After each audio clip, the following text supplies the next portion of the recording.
Ladies and gentlemen, I introduce to you 8 individuals who've been working together to show you the future of the banking industry in the virtual world. My name is Anatim Kize. I'm here today with Sarah, Ahmad, and Adriana. The rest of our team is Colin, Charlotte, Melinda, and Marco.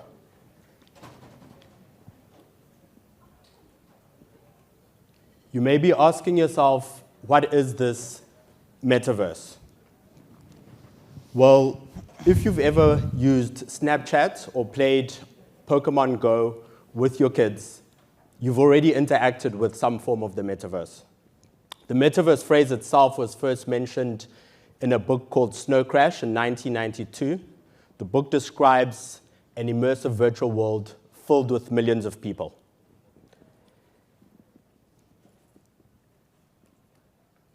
And that's what the metaverse is. It's an immersive virtual world that enables us to interact with each other digitally, interact with digital objects, and it's part of this move towards, as mentioned yesterday, the convergence between the physical world and the virtual world. The metaverse and this virtual world really have infinite possibilities and enable us to evaporate the limitations of the physical world to create customized experiences. We're able to share these experiences as well as share value across each other through digital assets that we can keep for financial value, social value, or sentimental value.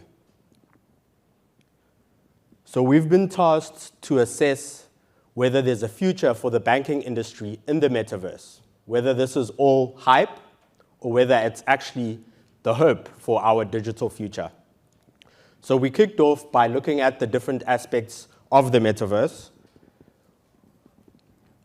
We started off by looking at AI and data augmentation, as well as ownership of digital assets and simulation. We then delved into compliance and the regulatory frameworks, noting that not many countries had regulations for this construct just yet, outside of the UAE. We then assessed the data privacy issues and what's going on across the globe in terms of that, noting that we need to adapt to this new environment. We already have challenges in the digital world where we have scammers using AI to duplicate children's voices in order to scam their parents. So these types of issues will only scale in complexity and volume. When we went to look at the opportunities for banks and financial institutions in terms of business use cases, we touched on digital asset financing, the opportunity for banks to provide services to keep blockchain or blockchain technologies and tokens as custody services.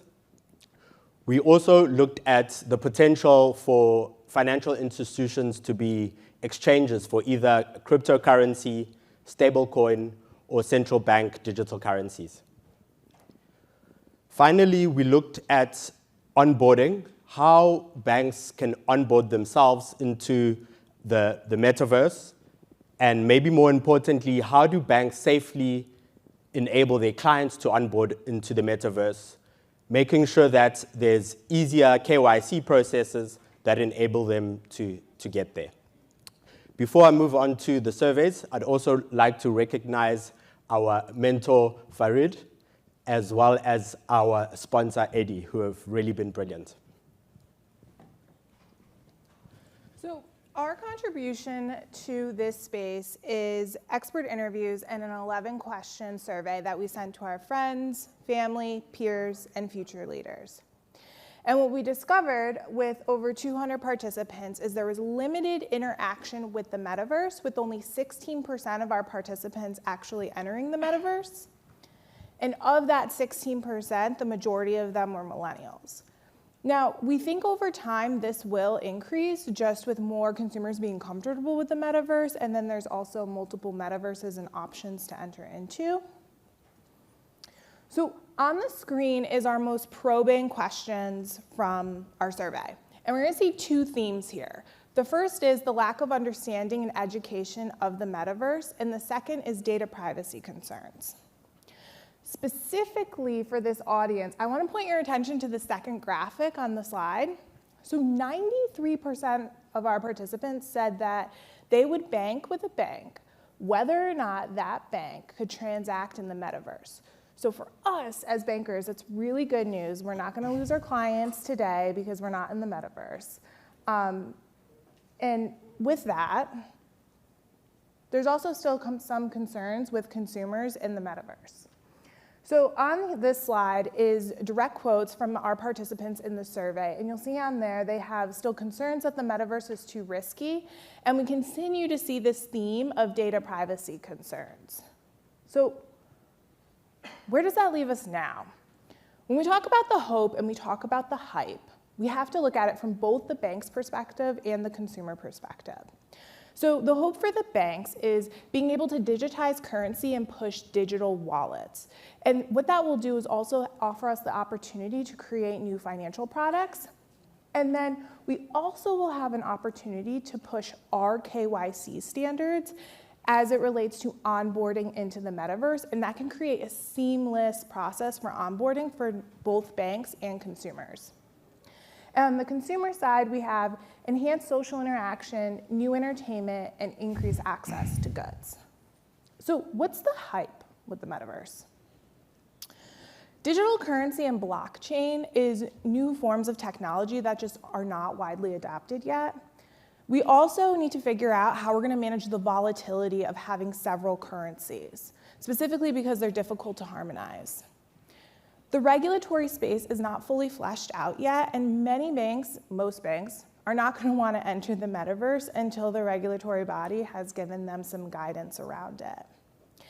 And then lastly, even though on the last slide I said we had the opportunity to push our KYC standards, there is increased security concerns with biometrics and voice authentication, and we're going to have to be able to pay to support and maintain that level of security.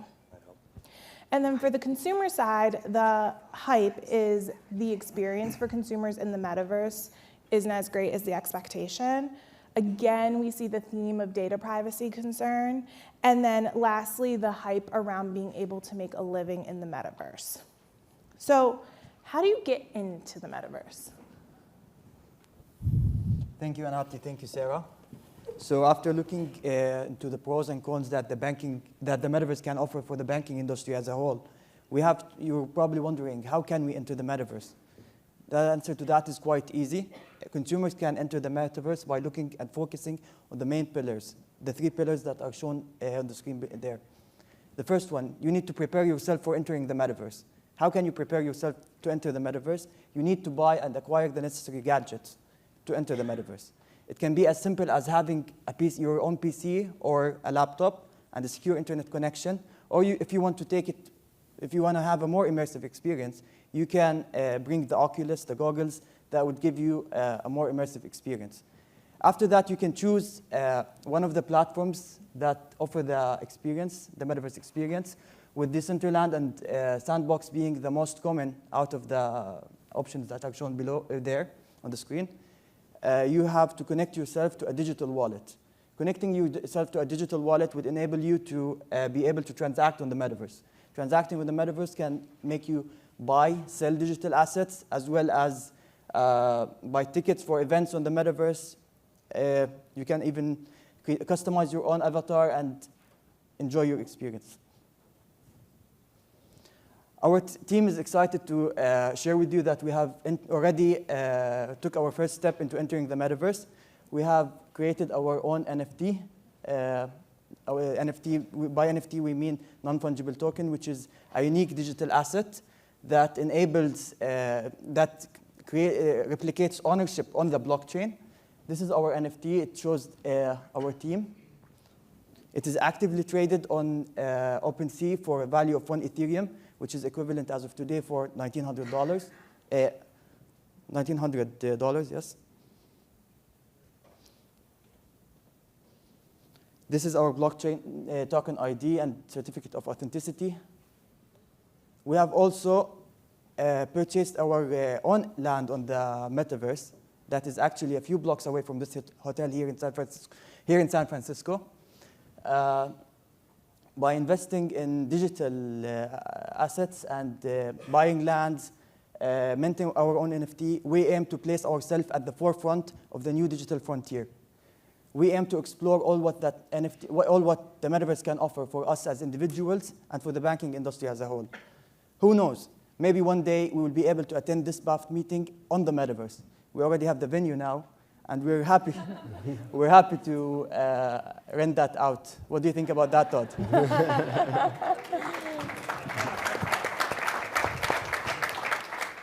So we have several discussions with the team, and we went through a lot of research and conducted several surveys with experts. The team concluded that the metaverse is still a hype on the short term. However, it truly remains a hope on the long term. And now, with key takeaways, Adriana. Okay, so I hope this is the slide that you have all been waiting for, not just because it's the last one. So we have divided our recommendations into the topics that we believe you can be focusing on if you are interested in these kind of technologies and the actions that you can take. On the topics, let me touch base on two of them. The first one is the AI developments. As Ahmad said, we did our research, but especially from the interviews with the SMEs, we truly believe that this technology is the one that will drive the future of the metaverse. Moving forward, I will touch base on the hardware development, and by that I mean the virtual reality lens. Their costs are going to be directly reflected in the acceptance and usage of the platform. Just to give you a sense of it, right now the cheapest version of this is selling at Target for around $120. However, they start normally for the standard ones from $300 to $500 and go up from there. Moving into the actions, BAFT. This is a great conference to have a wide platform that can be used to have a proof of concepts between the SMEs of the metaverse and the transaction bankers. For the financial institutions, since you are our audience, right now you can already use the metaverse for training purposes or join some of the existing working groups. They have some funny names like Crypto Granny, Dorto Metaverse, but trust me, they are good, they will bring you forward. And if you still have questions, you can give us a call. Moving forward, we have a special recommendation for the future leaderships for the next generation on how to tackle these projects. First, contact your mentors and your sponsor. Is communicative, it helps you, they are effective, and highly important, leverage the information that is already in your organizations. You will be surprised to know what's already being discussed. That being said, I will welcome the rest of my teams on the stage. They will be answering your questions.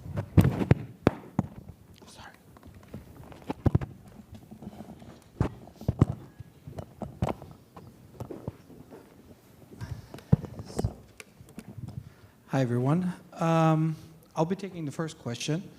Who owns client data in the metaverse? And before we do that, I think it would be great to get sort of an impression from the audience.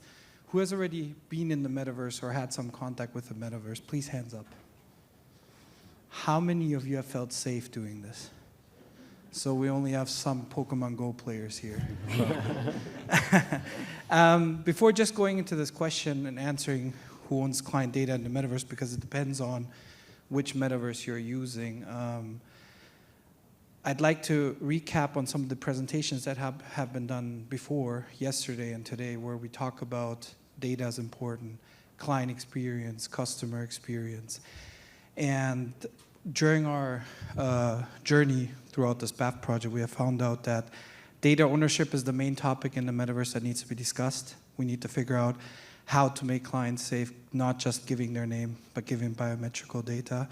And this is one of the biggest topics that still needs to be worked out. So with regulators coming in before the banking community can really provide products within the metaverse. So you will read a lot about this in our white paper, where the actual question of who does the data belong to is still not yet answered, and that's one of the key components that needs to be answered before we have a variety of products that can be offered. Cool. Okay, so I think I'll take what are the corporate clients doing in the metaverse, because at the end of the day, these are the most crucial for us in the room. there's been some really interesting use cases, especially over the last year, from sort of experience. Spotify has entered Roblox. You can now go and interact with artists, almost like a backstage kind of pass. Some of the biggest sort of fashion brands have also been using the Metaverse and Web3 to really do sort of an integrated customer loyalty and engagement strategy. So you're seeing them do digital wearables, an NFT that you can own, alongside like a fashion line that they have then produced. And this is selling out in seconds. So this isn't something that we should just ignore. And then I guess if you look from an industrial stage, you've got the likes of BMW that have been making digital twin factories. They're using this for their supply chain management and looking at how they can predict in different ways. And I think for us, one of the things that we found when we were asking all the advisors is nobody's really asked what transaction banking can do in the Metaverse. I think we are all still think that there's probably a long way to go, but as these corporates start to interact here, you can start to think about some of the potential financing opportunities that there could be. And I think that's something that as this industry progresses will evolve and we'll see more opportunities. And I can see we're getting the red light, but I'll try to be brief. I think there are a couple questions here about regulatory related concerns. I think through a lot of our conversations with a lot of the experts and a lot of our own research, what we found is when you were talking about regulation in the metaverse, it's really a forward-looking conversation and discussion, and really nuanced, as I think we've mentioned earlier today and been heard throughout the conference, on a regional, national level. Trying to frame that in terms of what we see today from regulation, we're starting to see a lot more in the digital spaces, more regulatory measures being implemented. I mean, you look at the EU alone, you see the markets in the Digital Services Act, the Digital Markets Act, GDPR, even in the Markets and Crypto Assets Act that recently has passed. So there's more and more that's relevant to this space, the metaverse. But because of the new characteristics of the metaverse and its decentralized nature, there's nothing totally comprehensive or tailored or bespoke to what the future state will look like.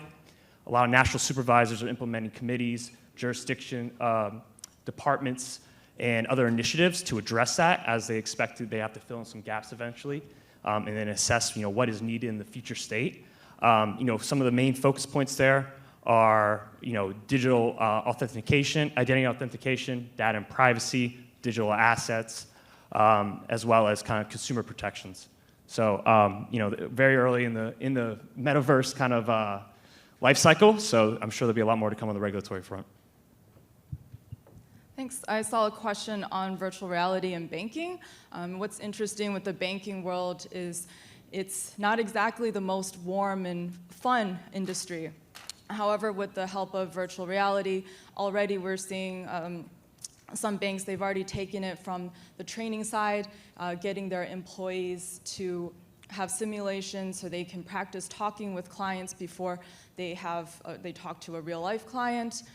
So great for training. Then on the other side, it's also been excellent for the client experience.